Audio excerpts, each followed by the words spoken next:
বিশ্বনবী বিশাল মরুপথ পাহাড়ি পথ পাড়ি দিয়ে তায়েফের মরুজমিনে গেলেন কোরআনের দাওয়াত নিয়ে, ইমানের দাওয়াত নিয়ে।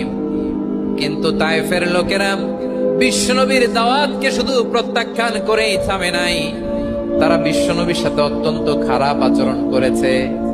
বিশ্বনবীকে শারীরিকভাবে হেনস্থা করেছে, আমার নবীকে শারীরিকভাবে অত্যাচার করেছে, আমার পেয়ারা নবীর গায়ে পাথর মেরেছে, বিশ্বনবীর গা বেয়ে ঝরঝর করে রক্ত ঝরেছে, নবী জামিনের মধ্যে লুটিয়ে পড়েছেন, আবার মেরেছে, আবার নবী হাঁটতে শুরু করলেন, পেছন থেকে আবার মেরেছে, আবার নবী রক্তাক্ত হয়ে জামিনের মধ্যে লুটিয়ে পড়লেন, আবার মেরেছে।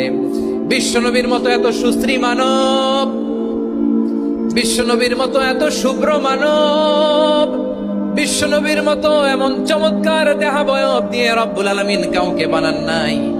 এরকম চমৎকার মানুষটাকে তারা তায়েফের ওই জমিনে রক্তাক্ত করেছে। বিশ্বনবী দুনিয়ার কোন স্বার্থের জন্য সেখানে যান নাই, নিজের কোন লাভের জন্য, প্রাপ্তির জন্য যান নাই, তায়েফবাসীদের জাহান্নামের আগুন থেকে বাঁচাতে গিয়েছেন। ঠিক কিনা বলেন প্রিয় ভাইরা?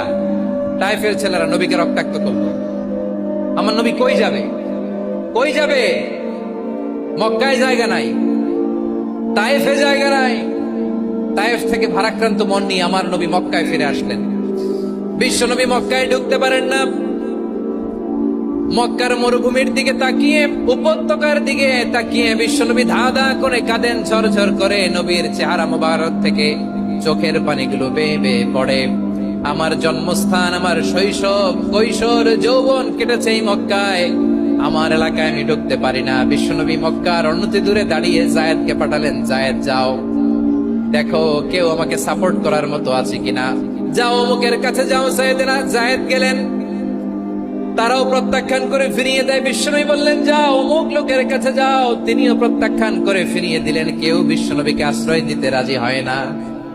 নিজ জন্মভূমিতে বিতাড়িত বিশ্বনবী, সর্বশেষ বিশ্বনবী বললেন যাও মুতঈম ইবনে আদির ঘরে যাও। মুতঈম ইবনে আদি মুশরিক, তার কাছে যাও। গেলেন, মুতঈম ইবনে আদি রাজি হয়ে গেল। সুবহানাল্লাহ বলেন।